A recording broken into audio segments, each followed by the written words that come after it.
The views expressed on the Nova Society are those of the panelists and guests and do not necessarily reflect the views or opinions of the Phoenix Research Institute or any institution which any panel member is associated. Reproduction or dissemination other than for the purpose of education or information without the express written permission of the Phoenix Research Institute or Nova Society Media is strictly prohibited.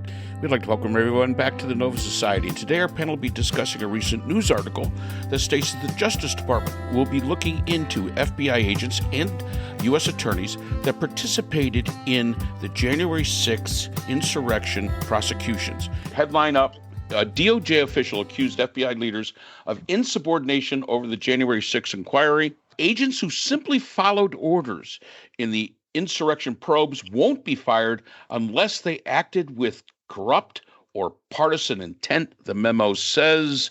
My first comment about this is, this goes back to the discussion we had about Mark Milley. Was he being insubordinate when he talked to the head of military in China? Which, again, I think myself and Scott are a little on different sides of that. I don't think it was, because that is part of his function, just as it was part of these people's function in the DOJ to investigate what they were told to investigate. And I think the big statement here, if they acted with corrupt or partisan intent, who defines that? Exactly. That's my question. Who defines that? Who decides who is supervising the supervisors? And basically. Who, insubordination to who? Exactly.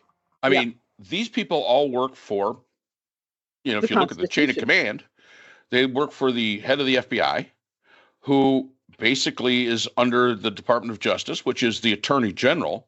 Yep. Or are we talking about insubordination to, I don't know, the dear leader? Is that what we're talking about? I mean, that's where we are now. But I think that really ultimately for me, when I think about the FBI, I think about the agents as being really loyal to the Constitution and loyal to the principle of law and to the public. And again, which goes back to me for the Constitution, because it shouldn't matter who the president is. It shouldn't matter what party is in charge.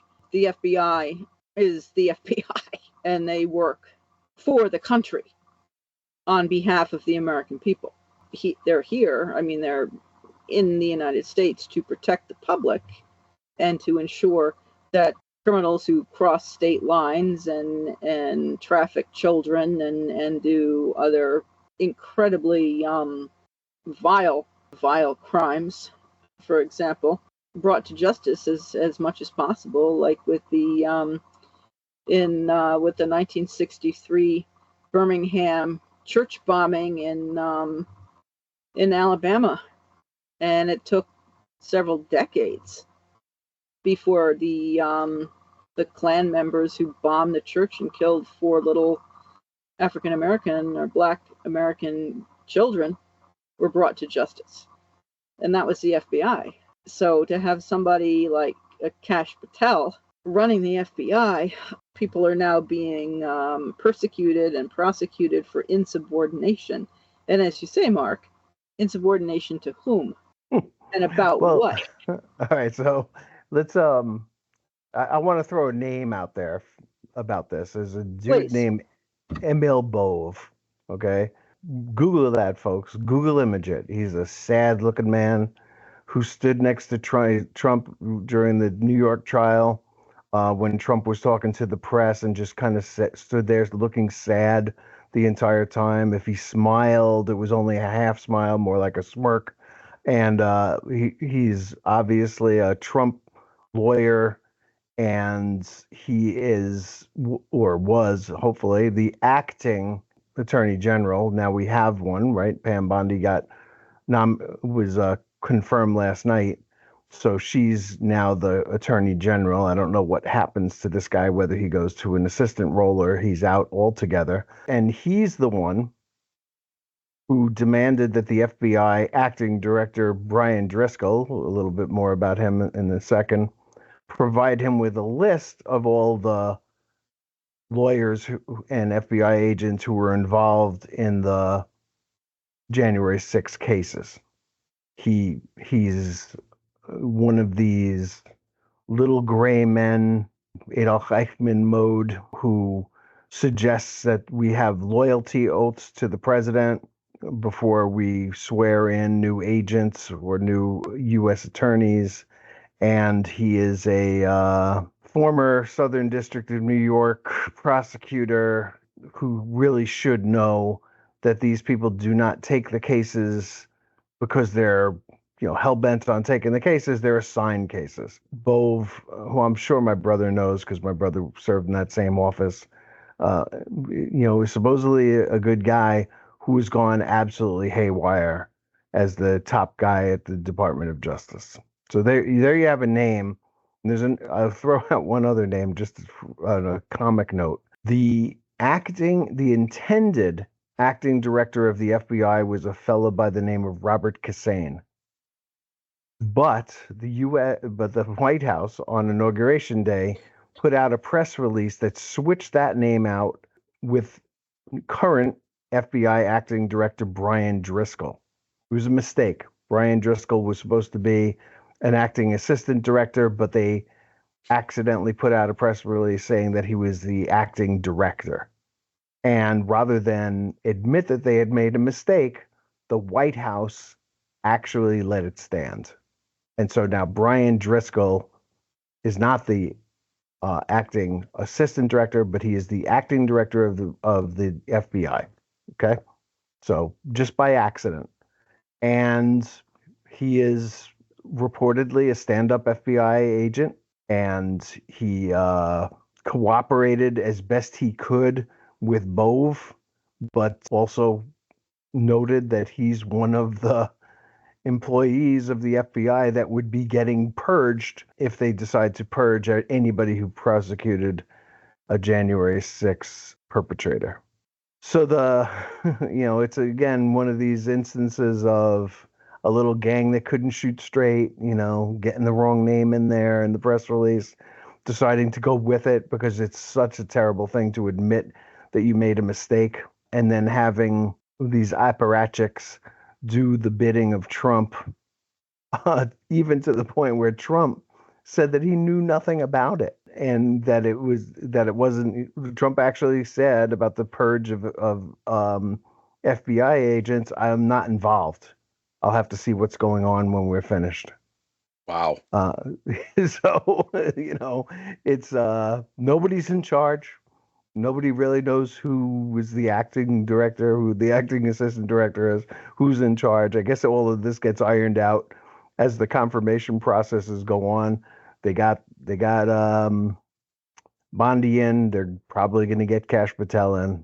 We'll have to wait and see what happens. But it is just the typical Trump sloppiness, the rise of this guy, this really sad-faced looking guy, to a job that he has no business doing, and what follows from there.